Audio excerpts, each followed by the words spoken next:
Hey everybody, this is Ashley with Publish with Ashley, and I am back with another niche research.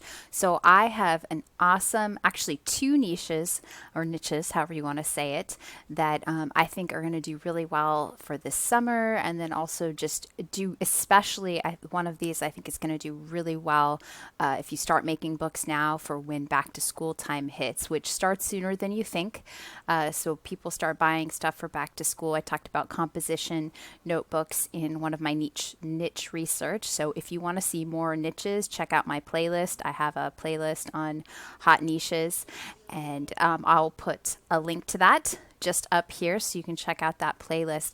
But these are two great niches. I was searching on, so we're going to start here on BookBolt. So I was searching on BookBolt under puzzles. So I just did top 100 puzzles, and I just started looking, and I saw some great ones that I thought puzzles really do well, word searches and things like that.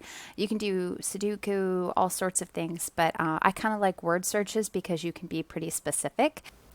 And if you're wondering how to do word searches, I have some great software. If you go scroll down and go to the show notes, there's software for word searches. It's one of my favorites because it's easy to use.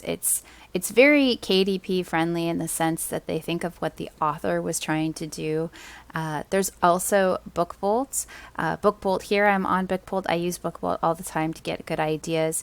BookBolt has a Puzzle Whiz that is an add-on to BookBolt. If you're interested in the word search, the one word search, look in the description. Also, BookBolt, I have a link at BookBolt, or if you use Ashley20, you can get 20% off. This one right here I thought was a pretty good one. It's just got published in February, so they published it just right to come out for spring and summer. So they did spring and summer large print word searches. So word searches work really great if you do them on a topic. And so there's a ton of summer topics. You could just do like this one, summer topics, or you could pick summer type sports, maybe baseball, that kind of summer to it starts kind of spring, summer, and fall. You could do football. Remember to stay away from, sports team names and anything that's trademark, but just general words that football, American football, or even, football versus, the soccer, what Americans call soccer, is definitely something you could think of. So, and then remember there's the Olympics this summer. So you could do an Olympics. I think that would be a great word search. People are really going to start interested in summer Olympics. So a word search, I just thought of that right now, but a word search based on the Olympics. Remember, stay away from trademark, but there's so many Olympic sports for the summer that you could make really easy, make a word search of just Olympic sports. Things like all the different sports names, gold medal, silver medal, all the different things associated with the Olympics. That would be a great one. All right, so that is one niche. I think word searches focused on summer, fall events are great things. I saw one down here, and I'm not sure since I refreshed this if it's going to show up. Word search for kids. So I was thinking with word search for kids, you can do back to school type themes. Okay, there was one here that was talking about word search and sight words, and that got me on to my next topic. So I do think word search for kids, back to school type niches, and one of them I think was really great. I started looking on sight words. So here is Amazon.com. It has sight words. Sight words Kindergarten has a 63 niche score on the Self-Publishing Titans, which is great. But this niche is awesome because you've got kindergarten, first grade, second grade, third grade, or maybe you can do a compilation. And it is a really great niche. This isn't a sight word book, but this is. There's a lot of them doing really well. Yes, I know this one is priced really low and it's probably not an actual KDP book, but there are a few in here. Sight words, these books are going to take a little bit more time, but there is a lot of great things. So I did want to talk about a few things I noticed because I'm always about helping you make your books better. So let's talk about a few things. I love this. It has a logo. It's just hippie, I think it's Hippie Doo, which is a great logo, and it's in the corner, and they have a few books and they have their logo in the corner. It's fun. It's got kid things. It shows exactly what it is. Learn learn, trace, and practice. This is a really great example. Read and write. So those are all key words that people are looking for. They're looking to help their children learn to read better, and reading and writing and sight words all go together. So if you're not familiar with this niche, do some research. I've got a few things I'm going to show you because, right, I always want you to make sure you're doing the best books. Let's see. This one is really good. 100. See, this is Scholastic, so this is a brand. But see how they have these brands across the top? It has K through 2, so you want to say what kind of grades they are. So K through 2 or kindergartners or something like that. That is very important for parents. I know when I'm looking for these sorts of things, I like to see the grade on the book very clearly. So that is something that you definitely want to make sure you do. And this, it's fun. It's got this pattern background behind, and then it shows some example pages. This is a great way, since people can't see the inside of the book. This looks really good. Just if you're going to do it, make it look bright and colorful. Primary colors are great for this sort of thing for kids. The red, blue, yellow primary colors are great for this niche, and you can see that throughout. This is a fun one. See, it shows exactly what they're doing with the writing. It has kind of kid themes. It's bright. It's colorful. This one's kind of fun. It looks a little bit more fun, and it's called a workbook. Making learning fun for kids is usually a good thing. And I like this. See how it has this dotted line, make learning fun. It's done. It's not just like this, and this is good, but look how this stands out and how they have the circle, and it's not just a circle, it's got like that dotted line around it, which is really easy to make. I can make that in PowerPoint really easy. You can make it in Canva. You just pick the circle shape and dotted lines. It's really pretty easy to do. This one I love. I think this looks it's Scholastic, but you could definitely do something like this. Look how fun this looks. Bright cartoon character. You've got the blues, the yellows. You've got sight words that stands out. You've got a logo. See, and this tells me exactly what age it's looking at. That's important. I talked about grade. You can also go for ages as well. You just really need to focus on whatever it is. But this is really fun. Look, she's like the little kangaroo is catching the other things. This is really creative, fun. This would definitely appeal to a younger crowd, where this does too, but this is kind of boring. And this is very practical and good. It would appeal to a parent, but I know if my kids were picking, they would pick this one, and I might pick this for them too because I know their style. So there's a few ways you can do this. You can make a very appeal to the adult type cover, or you can appeal to kind of the adult and the adult who knows that they're going to get a great product by, if you put pages on the back cover so people can see samples of it, but then something that they know would appeal to their child. This looks really fun. This is another one that looks really fun. Okay, it's got 100 sight words, it's got dinosaurs, ninjas, space, everything kids love. So this is a great one as far as the cover. This one isn't a KDP, but see how it's got a logo across the top. Pretty Learning is a brand, and then it's got the ages. This too is kindergarten sight words. These are important things you need to kind of think of. You want brand, logo, those primary bright colors, and who are you appealing to? Are you appealing to the kid? Are you appealing to the parent? There's two ways to do it. It just depends. So those are kind of things, and this is, I think, a great way to do it.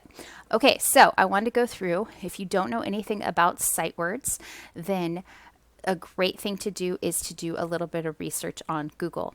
And so what I did is I just typed in learning sight words or best ways to learn sight words. So I came up with a few different blogs, and this talks about different methods to teach your child to read sight words. And so that's kind of what you want to do, is read through a few of these. You can even explain that. I always like to add extra stuff in my books. So the first few pages you could say, okay, these are extra things you can do to help your child. They talk about different ways to write it, coming up with their own sentences, discuss the sound, breaking it up. This is things that you can do within your sight word pages. And this one was good. I wanted to show you this one as well because I liked that it was teaching different ways to teach the strategy. So they see it, they say it, they spell it, like they point and spell, they arm tap it, they write it in the air, they write it on the table. And then you talk about correcting either their pronunciation. So these are things that you could talk about in adding in your book. You could like do a little bit of research and then you just write. You can't exactly copy what this, you can't copy word for word, but see and say, you can say, you're in your own words, have the child read the word and then say it out loud and then spell the word while pointing at each letter. So you can give them different ways to help their child if they want an interactive experience. Okay, so yes, again, sight words might not be your thing and you may not know a lot about it, but Pinterest is amazing. You can look on Pinterest and see all sorts of different examples of sight word pages. So that's kind of what I've done. There's different methods when I was doing some research. There's like Dolch and Fry, and there's different methods. So you can look and see if you want to go for a certain method, though I have not checked if Dolch or Fry are trademarked or copyright or anything like that. So do your research on that if you're going to use some sort of method, and make sure you're not doing something you shouldn't. But these give you some great examples. I thought this was fun so they can count the sight words and find them. My kids love puzzles. One of my little girls, she doesn't like doing a lot of the very boring stuff. She tends to learn by finding things and cutting things out. And so you can make your sight words maybe a very tactile experience, that they have to cut things out and do stuff. This is a good example of cut and paste. I thought this was a great one. So they have sight word of the day, they have the word, and then like we were talking about, you could tell them how to do those different teaching methods. They say it, they spell it, they tap it out, the syllables, they point at each letter. And this is great. They get the chance to write it, color it, they get to pick it out. They get to have it in a sentence. And then like my kid loves these pick out. You can't really see it if I'm pointing at it, but they get to cut out the different letters and paste them. So that is a great thing you could do. You could do a sight word of the day and have, 100 or something. You might need to figure out how you can do this so that you wouldn't have to do just back and front. Maybe, I'm not sure how you would do it, but I'm sure if you thought about it, there's ways to do that. But a lot of these are good ideas. All right, so this is kind of fun, color by CVC. So you give them colors if you're not really into the words, or CVC is like the different types of cab, C-A-B, versus, or cape, cape, C-A-P, C-A-P-E, so it's cap, cape. But that's really big in teaching kids in the U.S. how to spell. So you could do things like this that are maybe a little more fun. Anyway, there's lots of different things to do. Pinterest gives you some great ideas to create your own. Like I said, this frequency, the word of the day thing, that might be really fun mixed with some games. All right. I know this may be a lot. You're thinking, oh, there's a lot of research. So what I did do is I created this sight words research info. It's just $3. Don't definitely feel obligated to buy, but since I was doing all this research, I came up with a bunch of stuff, different sight words, and the keywords that you would use for that, sight words, like different competition, what's out there, what's kind of within that niche, so you can kind of look and have ideas. I actually did sight words for kindergarten and first grade, so there's a list of 160 or so, 165, and then like some of them are repeated for the first grade, obviously, if they would need to know some of the same words for the first grade as they do the kindergarten. It's like 180 or something like that words.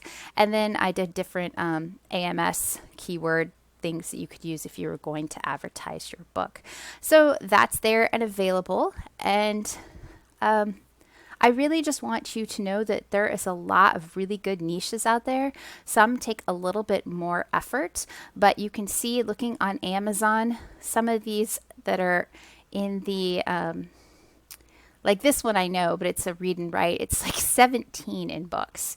But there is a lot of books out there that do really well, especially once school starts. The sight word thing is huge for kids. And you can definitely do, this is Scholastic and different brand names, but it's something you can definitely do, especially if you make kind of a basic like that word of the day one. You make your own set thing for that, and then all you have to do is just put different sight words into that template, and so that they can do it over and over again, because repetition is what really helps kids. If you can make it more fun, add some, fun games and puzzles and things, that is great too, so that the kids don't just get bored.